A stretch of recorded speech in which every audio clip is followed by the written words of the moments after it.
How do we approach challenges and obstacles is what determines how our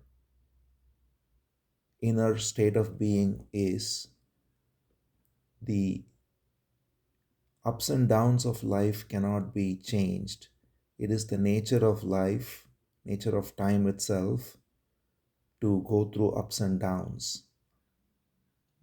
There is never a state of total peace and order in the outer world. It is always of the nature of going through ups and downs.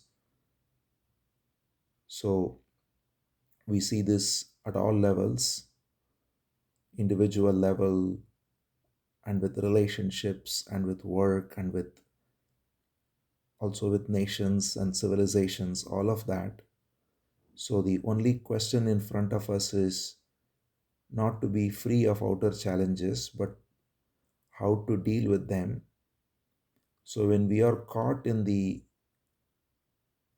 material identification, then outer challenges become a very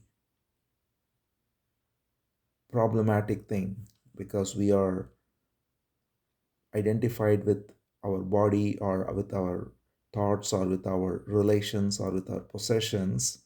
And if any of that is challenged, then the very sense of self is completely affected by it. And therefore, it seems to be very depressing, very difficult, very hard to overcome. And there are many ways people suggest coping with that, by escaping it or by somehow doing things that will only be symptomatic, just change the symptoms, or people downright get depressed, complain about it, and all the rest. But if we actually take the attitude that these are not things to be complained about, but they are actually blessings. So that is the direct 180-degree opposite attitude that is revealed by many great beings. Bhagavatam, for example, has so many beautiful stories which are all revealing this wisdom of taking what seems to be a challenge or what seems to be a curse, even, to be a blessing, and seeing the positive aspects of it only. So, and that is possible only if we are not so strongly identified with the body and with the mind, and therefore with relations and with possessions and ideas and all the rest. If we recognize that all of these are simply manifestations of the material energy, then we have some distance from them. We are not so strongly or tightly attached to them. We can see that everything is of the nature of change, that's the only constant, and the body changes in its own way. Ideas change. The mind is not the same. What we thought when we were 20 is not what we thought at 40, and all, so on and so on. So perspectives change, ideas change, relations change. The nature of the same relationship with the same person is not the same. It evolves with time. So everything changes, but the underlying awareness is the only constant that does not change. There is the awareness within that is always there as the light in which all these changes are seen. So when we recognize this, that there is this light of being, which is the only constant, and everything else changes, and the light of being cannot be touched by anything. So, this is why Krishna says in the Gita, second chapter, that it cannot be cut, it cannot be killed, it cannot be made wet, it cannot be made dry, it does not get affected by any of the qualities that are affecting the material energy. So the body can go through many changes, mind can go through many changes, but to first recognize that there is the underlying reality, which is what we call God, is always there, and it's within our own heart. So that's why Krishna says in the Gita, Ishvara Sarva Bhutanam Hriddeshe Arjuna Tishtati. He says Ishvara, the Supreme Being, is in the heart space of all living entities. So the heart space of our being, the very heart of our being, is pure awareness. That is what we call as Atma or Paramatma, the Supreme Self. And that Supreme Self is the true essence, and that does not get affected by any challenges, any obstacles, any suffering of any kind. And therefore, if we recognize that, then we also see that the only thing that prevents us from realizing that is the false attachment to the material energy, to the body, to all the things we mentioned, the mind, the senses, the relations, possessions. So, as long as we invest any of them with the sense of I, and we take them to be me, then we are not aware, we are completely ignorant of the true supreme self that always abides within. So if we look at this in this way clearly, then anytime any challenge comes, challenges can come only to the outer realm, that is, to all the various aspects of material energy. And therefore, any challenge, then, if we see this correctly, is only a blessing, because it only reveals the impermanent and temporary nature of that which is not us. So, when things are going well, in fact, it is easy to be very happily identified with the body or with relations or with career or whatever one is identified with. But when things don't go well,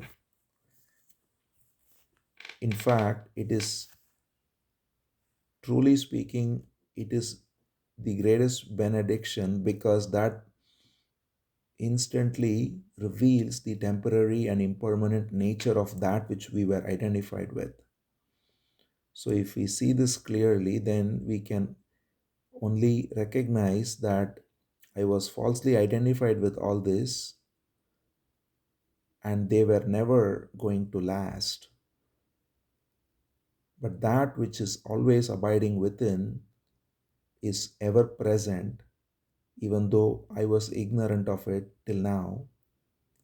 So, if that awareness is not there, if the sad truth of most people is that the only reality they know is the material energy, and therefore when that is shaken, when the body is sick, or when job is lost, or when there is a natural calamity or anything like that, then the whole foundation is shaken, and fear of death is, that's why, said to be the biggest fear that underlies all fears. But if we are identified with any of these aspects alone, will that fear and all these resultant fears coming out of the fear of death will play such an outsized role. But if we recognize that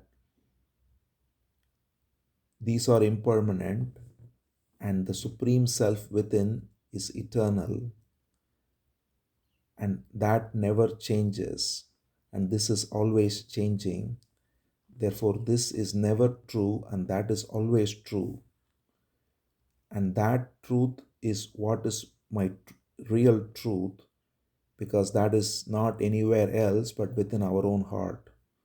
We don't have to go looking for that anywhere else. It is in our own heart. So that's why there are so many pointers to it. We simply have to recognize this abiding truth within us, and the way to recognize this, there are many. Inquiring who am I is suggested as the way. Also, surrendering every aspect of our life to the material energy itself, because the material energy, what we call matter, which is what manifests the whole universe, has tremendous intelligence with which it's functioning. And therefore, that intelligence takes care of everything, which is what we call again God from a manifest perspective. So, God manifests as time, as this cosmic intelligence which runs the affairs of the universe from the microcosm to the macrocosm, and therefore it is running perfectly, however it may seem to our limited vision, because every atom is functioning perfectly, every cell is functioning perfectly. At all levels, there is so much intelligence that is beyond the comprehension of the intellect with which it's functioning. So, if we simply surrender all that to Him and surrender within to this pure presence of Him as the unaffected awareness, witness, then we can here and now be free. And this is where all these obstacles and all these challenges help, because they give a shock, which is a very positive shock for those who are identified so strongly with false, impermanent things as me, that know they are never going to last, and therefore you have to let them go. Normally, we don't let things go. The really wise ones let things go of their own volition, but for others, it is done with them kicking and screaming. But even when it's done kicking and screaming, those who do not have any other conception except their identification with body and mind, they get into depression and all the rest. But if we have this blessing, this grace of the Guru, grace of Bhagavan, by which we are at least having a glimpse into this, but we are still not stabilizing in it because of our vasanas, because of our identification with all the various aspects of the material energy, then such challenges, such obstacles, suffering is seen as the greatest blessing, because that pulls us out even if we were not ready to let go, that it makes us let go, and we surrender because there is nothing else to do. We cannot turn back time, we cannot go against the tide of time. So when we recognize the complete incapability of us in front of this infinite energy, then we surrender within, and thereby we recognize that we are always free, and all this that's going on is simply the movement of time, the play of Maya, which goes on and on. So,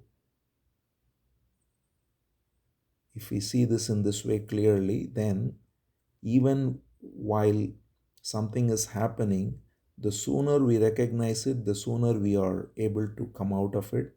Of course, the most evolved souls, they recognize suffering even while it's happening as a blessing.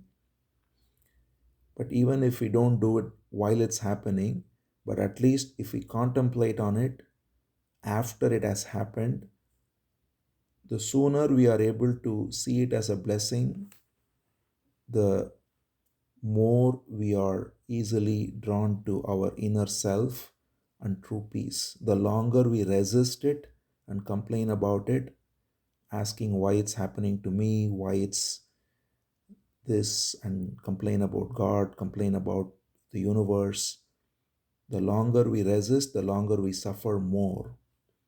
The sooner we see it as a blessing, not just accept it, accepting is at one level, but beyond accepting, seeing it as a great blessing that has pulled us out of the false attachment to matter. The sooner we see it in that way, the sooner we are able to truly realize the peace that always abides within.